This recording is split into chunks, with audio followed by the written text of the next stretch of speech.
All right, ready to dive in. Today we're tackling the giants of Greek philosophy.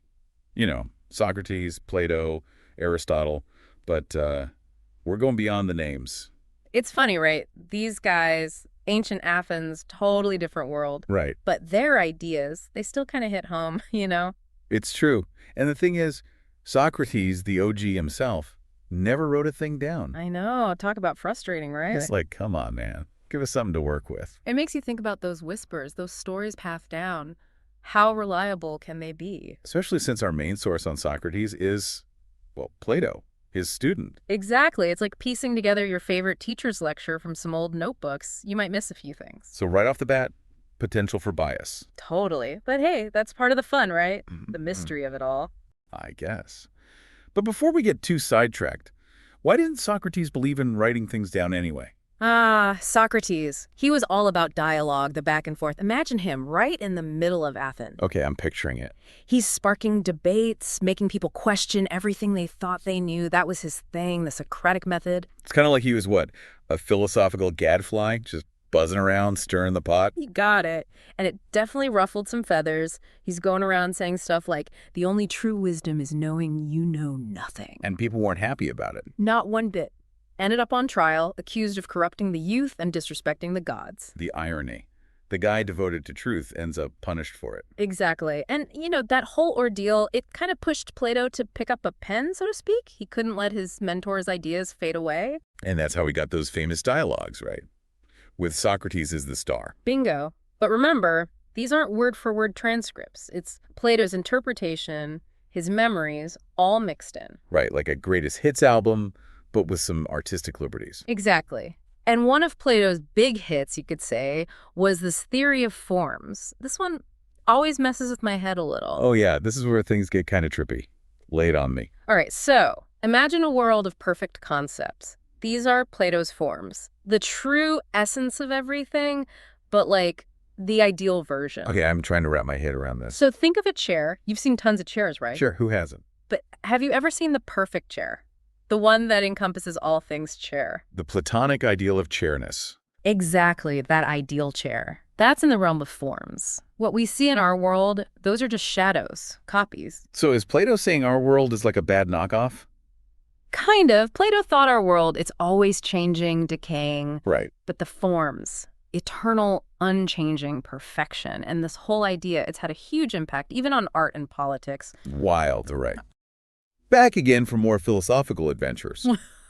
Last time, things were getting pretty out there, right? Out there in a good way, I hope. We went from Socrates stirring up trouble in the streets to Plato's, well, let's just say, unique ideas about reality. It's a lot to process.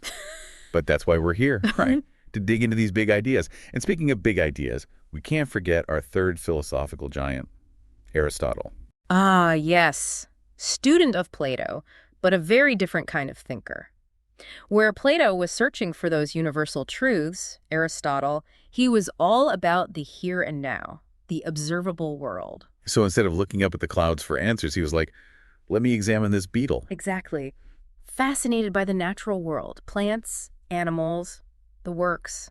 And it makes sense when you think about his background. Oh, right. His dad was a doctor, wasn't he? Yep, a physician.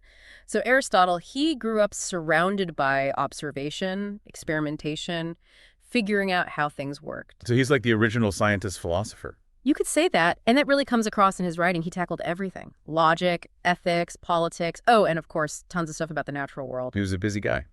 But that's what's so cool, right? This idea that to understand ourselves, we also need to understand the world around us. Absolutely, and he gave us some really useful tools to do that, like his idea of the four causes. Might sound a bit technical. It does sound a little intimidating, I'll admit, but I've always been curious about it. It's actually pretty straightforward. Think of, let's say, a house. Right. Got a picture in my head. Nice little cottage. Perfect. So first you have the material cause. What's it made of? The wood, the bricks, the nails. Right. The basic building blocks. Exactly. Then there's the formal cause, the shape it takes, the design. So in this case, the layout of the house, the shape of the roof. Like the blueprint. You got it. Now, the efficient cause, this is where things get interesting. Who or what made it happen? The builder, the carpenter. The ones who took those raw materials and actually built the thing. Precisely. And finally, the final cause. This is the big why. The purpose. Why was this house built in the first place? To be a home, a place of shelter, comfort. See, not so complicated, right? And the cool thing is you can apply this to almost anything, not just physical objects. Really? So, like, what about music? Perfect example. Let's break it down. The material cause, the sounds themselves, the notes, the rhythm. Okay, I follow you. The formal cause, how those sounds are arranged, the melody, the harmony. The musical blueprint. I like it. Then you've got the efficient cause, the composer, the musicians, the instruments themselves. The ones making the magic happen. And finally, the final cause. Why create music at all? What's its purpose? To evoke emotions, Mm-hmm. tell stories, pure expression. Man, Aristotle really thought of everything, huh? He really did. But the bigger question is, why does this matter to us? What can Aristotle teach us about navigating our own crazy world? And we're back, ready to wrap up our philosophical journey. Ready as I'll ever be. We've covered some serious ground here. From Socrates rocking the boat in Athens, to Plato's wild theories, to Aristotle, Mr. Down-to-Earth himself. It's been amazing, honestly. But it's easy to get lost in the weeds, you know? These guys lived thousands of years ago. What can they really teach us now, in the 21st century? That's the million-dollar question, isn't it? And I think it goes back to that idea of critical thinking. Socrates, he was all about questioning everything, not just accepting things at face value. Yeah, like the unexamined life is not worth living. Heavy stuff. No kidding, but so relevant, right? Especially now. I mean, think about it. We're bombarded with information 24/7. Oh, tell me about it. Social media, news, everyone's got an opinion. Exactly. It's overwhelming. So how do we cut through the noise? How do we figure out what's true, what matters? That's where those Socratic principles come in. Questioning, analyzing, thinking for yourself. So learning about these guys, it's like we're getting a crash course in how to be better thinkers. 100%. And not just thinkers, but citizens, right? Plato, he was all about justice, about the ideal society. Those ideas, they're still debated today. Yeah, the good old what does it all mean never really goes away, does it? Nope. And that's where Aristotle comes in, reminding us to balance those big ideas with, well, reality. Observation, understanding how things actually work, that's crucial no matter what field you're in. It's that blend, right? The head in the clouds but feet on the ground. Exactly. And I think that's a great takeaway from our deep dive into these philosophical giants. They might be from a different time, but their ideas, they're timeless. They make us think, they challenge us, and they definitely still matter today.